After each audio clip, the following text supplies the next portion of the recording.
Karuvannur bank തട്ടിപ്പ് കേസിൽ സിപിഎമ്മിന് കുരുക്കുമുറുകുന്നു. കേസിൽ മുതിർന്ന സിപിഎം നേതാവ് എം വർഗീസ് പ്രതിയാകും. അടുത്ത ഘട്ടം കുറ്റപത്രത്തിൽ സിപിഎം തൃശൂർ ജില്ലാ സെക്രട്ടറി എന്ന നിലയ്ക്കാവും എം വർഗീസിന്റെ പേര് ഇഡി ഉൾപ്പെടുത്തുക. പൊറത്തുശ്ശേരിയിൽ പാർട്ടിക്കായി സ്ഥലം വാങ്ങിയത് കള്ളപ്പണം ഉപയോഗിച്ചാണെന്നാണ് ഇഡി കണ്ടെത്തിയിരിക്കുന്നത്. വർഗീസിന്റെ പേരിലുള്ള പൊറത്തുശ്ശേരിയിലെ ഭൂമി കണ്ടുകെട്ടിയിരുന്നു. കരുവണ്ണൂരിലെ കള്ളപ്പണ ഇടപാടിൽ പാർട്ടി ജില്ലാ നേതൃത്വത്തിന് അറിവുണ്ടെന്നും ആരോപണമുണ്ട്. സിപിഎമ്മിന്റെ 8 ബാങ്ക് അക്കൗണ്ടുകൾ മരവിപ്പിച്ചിരുന്നു. ഇതിനെക്കുറിച്ചൊന്നും തനിക്ക് അറിയില്ല എന്നും കേന്ദ്ര ഏജൻസികളെ ഉപയോഗിച്ച് പാർട്ടിയെ വേട്ടയാടുകയാണെന്നുമാണ് വർഗീസിന്റെ പ്രതികരണം. തന്റെയോ പാർട്ടിയുടെ സ്വത്ത് മരവിപ്പിച്ചതായി ഒരു വിവരവും ലഭിച്ചിട്ടില്ല എന്നും വർഗീസ് പറഞ്ഞു. കരുവന്നൂരിലെ നീക്കം രാഷ്ട്രീയ പ്രേരിതമാണെന്നാണ് സിപിഎം സംസ്ഥാന സെക്രട്ടറി എം.വി. ഗോവിന്ദൻ പ്രതികരിച്ചത്. കരുവന്നൂർ ബാങ്ക് തട്ടിപ്പുമായി ബന്ധപ്പെട്ട 3ാം ഘട്ട സ്വത്ത് മരവിപ്പിക്കലാണ് ഇഡിയുടേത്.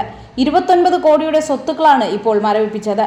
കണ്ടുകെട്ടിയതിലധികവും ബാങ്കിൽ നിന്ന് ലോൺ എടുത്ത് തിരിച്ചടയ്ക്കാത്തവരുടെ സ്വത്തുക്കളാണ്. സിപിഎമ്മിന്റെ 8 ബാങ്ക് അക്കൗണ്ടുകളിലും ഇതിലുണ്ടായിരുന്ന 70 ലക്ഷത്തിലധികം രൂപയും മരവിപ്പിച്ചിട്ടുണ്ട്. സിപിഎമ്മിനെ കൂടി പ്രതിസ്ഥാനത്തേക്ക് കൊണ്ടുവന്നാണ് ഇഡിയുടെ നടപടി. ഇഡി നടപടി അറിഞ്ഞത് മാധ്യമങ്ങളിലൂടെയാണെന്നാണ് സിപിഎം സെക്രട്ടറി ഗോവിന്ദൻ പ്രതികരിച്ചത്. രാഷ്ട്രീയമായും നിയമപരമായും ഇതിനെ നേരിടുമെന്നും അദ്ദേഹം പറഞ്ഞു. കരുവന്നൂർ കള്ളപ്പണ ഇടപാടിൽ സിപിഎം തൃശൂർ ജില്ലാ നേതൃത്വത്തിന്റെ അറിവിലും ഇടപാടിൽ പങ്കാളിത്തവും ഉണ്ടായിരുന്നു എന്ന കണ്ടെത്തലിന്റെ അടിസ്ഥാനത്തിലാണ് പാർട്ടി സ്വത്തുക്കൾ കൂടി മരവിപ്പിക്കുന്ന നടപടിയിലേക്ക് ഇഡി കടന്നത്. കരുവന്നൂർ ബാങ്കിൽ സിപിഎമ്മിന് രഹസ്യ അക്കൗണ്ടുകൾ ഉണ്ടായിരുന്നു എന്ന് എൻഫോഴ്സ്മെന്റ് നേരത്തെ കോടതിയെ അറിയിച്ചിരുന്നു.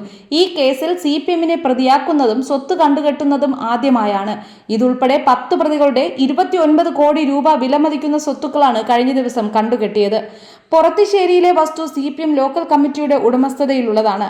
ജില്ലാ സെക്രട്ടറി എന്ന നിലയിൽ എം വർഗീസിന്റെ പേരിൽ രജിസ്റ്റർ ചെയ്തിരിക്കുന്നതാണ്. സെന്റിന് 10 ലക്ഷം രൂപയ്ക്കാണ് ഇത് രജിസ്റ്റർ ചെയ്തിരുന്നത്. യഥാർത്ഥ വില ഇതിലും കൂടുതലാണെന്നാണ് സൂചന. 8 അക്കൗണ്ടുകളിലെ തുക കണ്ടുകെട്ടി. 2 എണ്ണം തൃശൂർ ജില്ലാ കമ്മിറ്റിയുടെ പേരിലുള്ള സ്ഥിര നിക്ഷേപമാണ്. ഇരിങ്ങാലക്കുട ഏരിയ കമ്മിറ്റിയുടെ പേരിലുള്ള 2 അക്കൗണ്ടുകളും കണ്ടുകെട്ടിയിട്ടുണ്ട്. ലോക്കൽ കമ്മിറ്റികളുടേതാണ് മറ്റ് അക്കൗണ്ടുകൾ. സിപിഎം സംസ്ഥാന നേതൃത്വം അടക്കം അറിഞ്ഞാണ് വായ്പാ തട്ടിപ്പ് നടത്തിയതെന്ന് ഇഡി കൊച്ചിയിലെ കള്ളപ്പണ വിനിമയ നിരോധന നിയമം കൈകാര്യം ചെയ്യുന്ന കോടതിയെ അറിയിച്ചിരുന്നു. ബാങ്കിന്റെ പ്രവർത്തന പരിധിക്ക് പുറത്തുള്ള അംഗങ്ങളല്ലാത്തവർക്ക് വരെ കോടികൾ വായ്പ നൽകി. ലോക്സഭാ തെരഞ്ഞെടുപ്പിന് മുൻപ് സിപിഎമ്മിന്റെ തൃശൂരിലെ 4.8 കോടി രൂപയുടെ നിക്ഷേപങ്ങൾ ആദായ നികുതി വകുപ്പ് മരവിപ്പിച്ചിരുന്നു. നികുതി റിട്ടേണിൽ കാണിക്കാത്ത തുകയെന്ന നിലയിലാണ് ഇത് മരവിപ്പിച്ചത്. അറസ്റ്റിലായ സിപിഎം മുൻ നേതാവ് PR അരവിന്ദാക്ഷനാണ് തട്ടിപ്പിലെ മുഖ്യ ആസൂത്രകനെന്ന് ഇഡി പറയുന്നു. 2011നും 2019നും ഇടയിൽ 100 കോടിയിലേറെ രൂപയുടെ വായ്പാ തട്ടിപ്പ് നടന്നു എന്നാണ് ഇഡിയുടെ കണ്ടെത്തൽ. പണം കടത്തിയത് കള്ളപ്പണ ഇടപാടായി കണക്കാക്കിയാണ് ഇഡി അന്വേഷിക്കുന്നത്. മാസങ്ങൾക്ക് മുൻപ് പ്രതികളുടെയും ബിനാമികളുടെയും 87.85 കോടി രൂപയുടെ സ്വത്തുക്കൾ ഇഡി കണ്ടുകെട്ടിയിരുന്നു.